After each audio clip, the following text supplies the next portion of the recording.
This video, I want to talk a little bit about what is your supplier responsible for when you're doing Amazon private label. If you're new to the channel, I'm Liz, one half of the Freeway Flippers. I've been selling on Amazon since 2016, launched our first private label products in 2017. So we have definitely been selling for a while. We've made a lot of mistakes. We've had a lot of success, and I like to do these videos to help anyone out who is interested in doing private label. When you're doing private label, you usually are going to use some sort of software. So with us, our Team Jungle Scout have been using it since day one. I love the software. I'll actually leave a link down below if you're interested in checking it out. So what we do is we go on to Jungle Scout, we set our parameters, whatever they may be, and then we sort through the products. So the good thing about the software is they are going to give you data on the current products, and then you can track them and see if that's a space that you want to get into. So with Jungle Scout, there's actually a supplier database, which is another great feature that they added. So you can kind of look, if you find a product on Jungle Scout, you can look to see what supplier they're using and then maybe contact that supplier, which is pretty common in the private label space.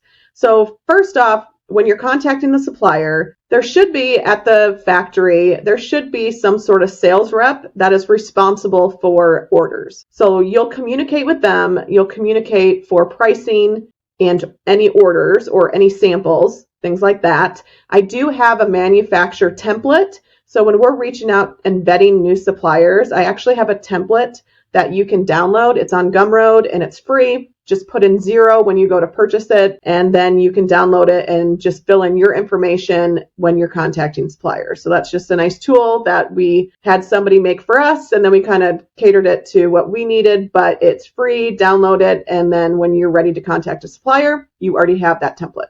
So another thing they're responsible for is going to be the packaging. So when you have the item, you are going to decide, how am I going to have this item packaged? Is it going to go in a box? Is it going to go in a clear poly mailer, a regular poly mailer with a sticker? How do you want to have it? Clear poly bag. Make sure you have the suffocation warning on it and that the product is made in China if that is the location of your supplier. We designed a sticker with our brand name, what the product was, and then the Amazon barcode that we put on the sticker, and then that's what our supplier would put on our packaging. So they're responsible for making the product and packaging it as well.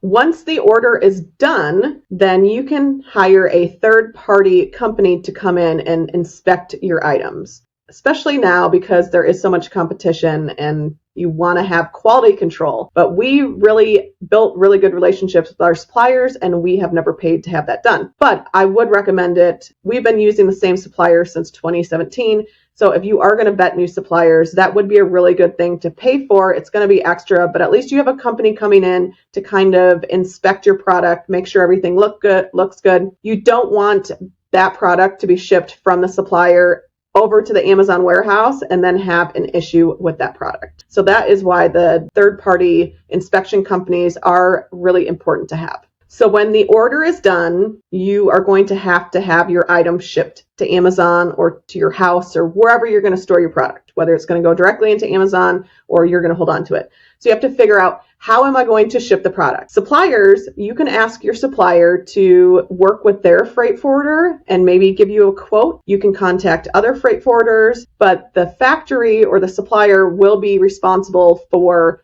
making sure that your product is boxed up and ready to go. There's 2 different ways that you can ship your items. The first one is going to be FOB, which is freight on board. That means your supplier is responsible for the product until it gets loaded onto the ship if it's going to be shipped via the sea. There's another one, EXW, which is X-Works. That is where you arrange, so maybe you're using a freight forwarder, you're going to arrange to have the goods collected at the warehouse, and then from there, the freight forwarder deals with the shipping. So it really depends on shipping, depends on how you're going to do it, whether you want your supplier to be responsible for it and get it loaded onto the ship, or if you are going to hire a freight forwarder and they're going to come collect it from the warehouse and then get it onto the ship. So once you start selling the private label products, then you are going to be just recontacting your supplier and having a reorder. I know our supplier goes above and beyond anything we need. You might have a supplier that does a little bit more. Maybe they're going to take the photos for you. I know there's been some suppliers that have done that, just so then that way they use somebody they know to take the photos, and then